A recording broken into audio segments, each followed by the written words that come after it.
This is a video to show you the different elements of the front seat hardwares used on the early Austin Healeys.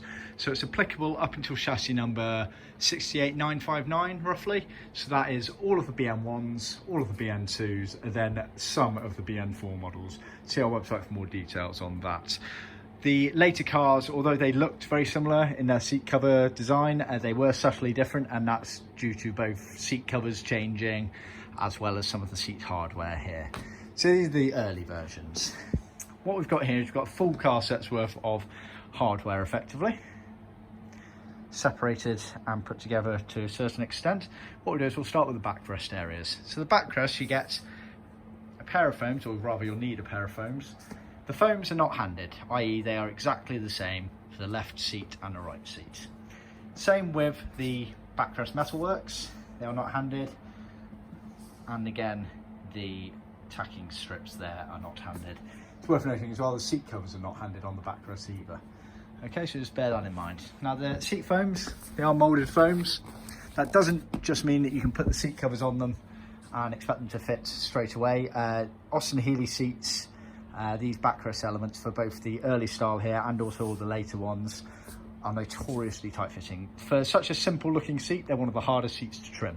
It's also worth noting as well that the seat foams, they're mass produced these days, and this border here isn't the correct depth. It should be wider.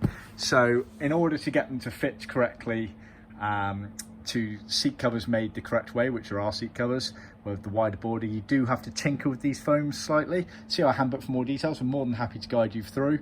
Although we sell these foams, we do recommend you alter them slightly to get the best fit, best of both worlds in that regard. So yeah, not as straightforward as you would like to think with these things, as with most things in these classic cars. Backrest framework. This one's turned upside down. That one is the correct way up. So they're formed metal, steel. They do not have the ribs on them. It was only on the later ones they started putting the ribs on.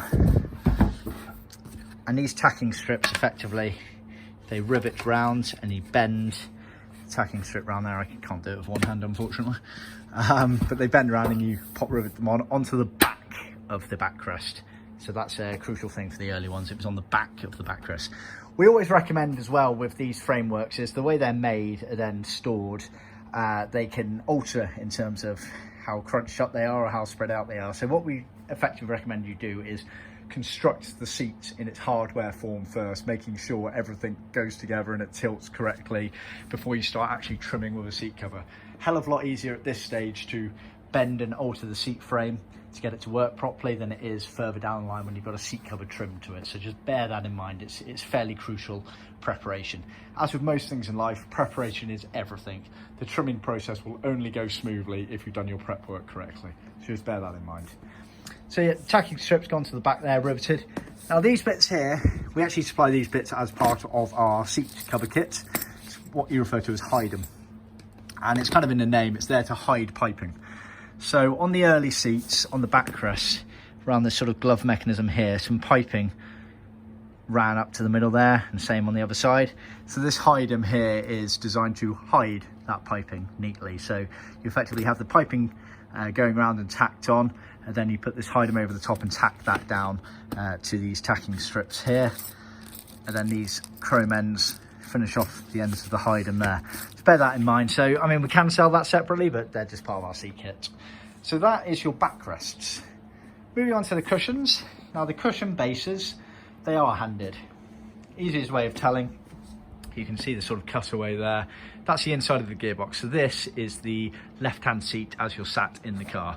So if the locating framework there is left-hand, then it obviously makes the plywood bases left-hand there, as well as the seat foam there with the cutaway there, which obviously goes down like that. So they're all the left-hand ones. So then the right-hand I've semi-constructed together. So you can see this cutaway here, which is where the gearbox is. So this is the right-hand seat as you're sat in the car. Now again, as with most things of this era, you know, they're not necessarily a complete fit in there, but don't worry about that at all. It all starts merging together with it all. Crucial thing to remember with these is these stoppers.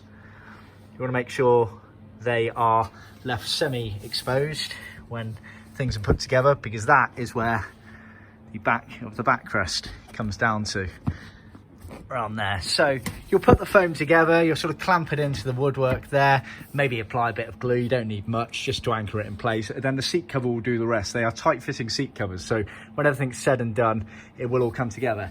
As well, you know, you've got this gap sort of round here, you'll just have to play around with those bits and bobs, but don't get too pent up on these small little details here.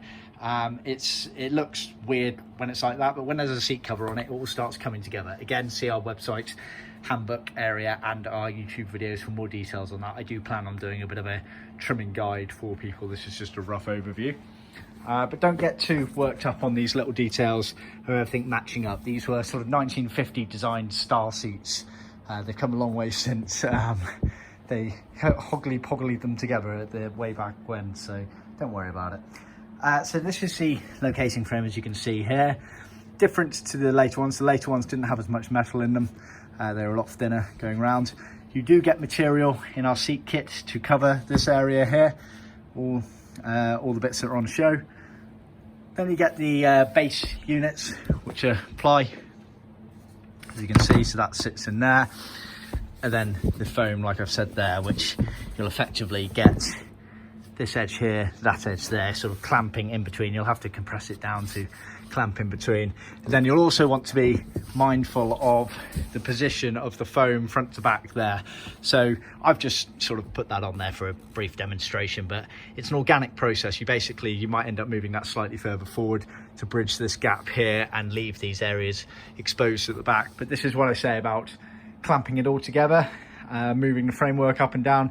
Even just put a bit of light bit of glue on the foam there and put that in place there, just so you basically got the framework together without the seat covers on them, and you can move the framework up and down and really kind of see how it's intertwining with these stoppers here, etc. Then it will allow you to sort of visualize where the seat covers need to go, because what you want to be making sure of when the seat covers are all trimmed in place and the backrest is there, you'll have a small gap there, but not much. You want to have as small a gap as possible that allows the backrest to come down over the top, and it almost just touches the cushion seat. So when they're up in place, there's barely any gap there, but then obviously it allows it to tilt forward fairly easily without too much trouble. So just bear that in mind. It is an organic process. You'll literally do one seat and the other seat, and they'll be slightly different just because that's the way trimming goes. Obviously we can offer these fully trimmed up, so do see our website for more details. Let us do all the hard work. But that is a very brief overview, or rather an 8-minute overview, of the hardware for the early Healeys. See our website for more details.